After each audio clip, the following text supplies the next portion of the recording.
China es inherentemente inferior, más pobre, pero Estados Unidos estaba demasiado equivocado antes de que Trump actuara. La mayoría de los estadounidenses no se dan cuenta de que Beijing y Washington están persiguiendo el mismo juego. Argumentan que Estados Unidos es una democracia más noble, por lo que era demasiado tarde para actuar contra China. Hace 3 décadas, la Guerra Fría terminó y Estados Unidos ganó. Ahora Estados Unidos es la única potencia del mundo. Teniendo en cuenta las amenazas de todos los lados, los políticos estadounidenses parecen no tener motivos para preocuparse por la posición del país. En particular, Estados Unidos no necesita preocuparse por China, un país más pobre que se ha aliado con Estados Unidos para luchar contra la Unión Soviética durante más de una década. Pero hay algunos signos preocupantes. China y Estados Unidos están atrapados en la nueva Guerra Fría. La población de China es casi 5 veces mayor que la de Estados Unidos, y sus líderes han adoptado la reforma económica. El tamaño de la población y el crecimiento económico son los principales pilares del poder militar, por lo que es probable que China se vuelva significativamente más fuerte en las próximas décadas. Dado que una China más poderosa ciertamente desafiaría la posición de Estados Unidos en Asia y posiblemente más allá,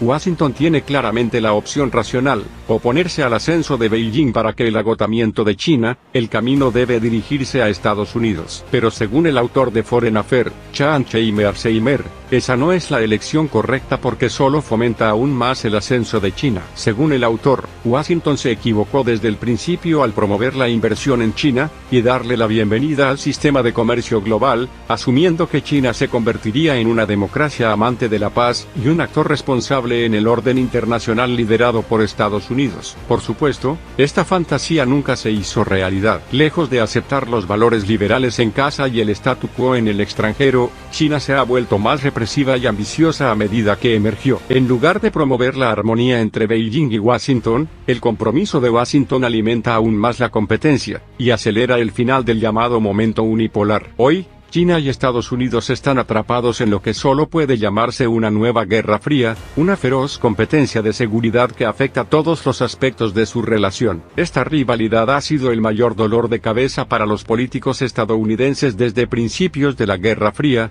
ya que China era vista como un adversario más fuerte que la Unión Soviética. Y así, esta Guerra Fría corre el riesgo de volverse cada vez más caliente. Estados Unidos actuó demasiado tarde, antes de que Trump se diera cuenta. Pero la mayoría de los estadounidenses no se dan cuenta de que Pekín y Washington persiguen el mismo juego, porque siempre han asumido que Estados Unidos es una democracia más noble y, por lo tanto, han actuado demasiado tarde para contener a China. A partir de 1980, los presidentes de Estados Unidos han concedido continuamente a China el estatus de nación más favorecida, uno de los estados legales importantes en el comercio internacional moderno, otorgando así a China el estatus de nación más favorecida. Beijing sobre el mejor comercio posible términos con Washington. Ese sesgo debería haber terminado después de la Guerra Fría, y los líderes estadounidenses deberían haber negociado un nuevo acuerdo comercial bilateral que impusiera condiciones más duras a China, pero no lo hicieron. En 2000, Estados Unidos cometió fallas aún más graves que redujeron en gran medida la influencia de Washington sobre Beijing. Al año siguiente, Estados Unidos volvió a cometer el error de allanar el camino para que China se uniera a la Organización Mundial del Comercio. Con la apertura del mercado global, las empresas chinas en expansión, sus productos cada vez más competitivos y China cada vez más fuerte, Estados Unidos tampoco ha controlado estrictamente las exportaciones de tecnologías complejas como la aeroespacial y la electrónica. Los legisladores estadounidenses también han cometido el error de reducir las barreras a la inversión directa estadounidense en China, que era pequeña en 1990 pero ha crecido como hongos después de la lluvia durante 3 décadas, un siglo después. Pero aún no se tomaron precauciones. Según el autor Chan Seimer, el mayor error fue en los siguientes 4 presidentes de Estados Unidos. El presidente George Bush estaba comprometido con la cooperación con China incluso antes del final de la Guerra Fría. En una conferencia de prensa después del incidente de la plaza de Tiananmen en 1989, Bush continuó justificando la continuación de una amplia cooperación económica con China. Los peligros del enfrentamiento China-Estados Unidos. En Asia, no existe una línea divisoria clara como el telón de acero para garantizar la estabilidad estratégica a largo plazo. En cambio, hay una serie de conflictos potenciales que necesitan esfuerzos de las partes para contenerlos y prevenirlos, a fin de evitar el riesgo de que estalle la guerra. Estos incluyen batallas por el control de Taiwán, el disputado Mar de China Meridional, las islas de Aoyu Senkaku y las rutas marítimas que se extienden entre China y el Golfo Pérsico. Estos conflictos tienen lugar principalmente en mar abierto entre las fuerzas aéreas y las armadas de los países oponentes y, en algunos casos, pueden involucrar a una pequeña escala de fuerzas terrestres. Según Chan Seimer, incluso una guerra contra Taiwán,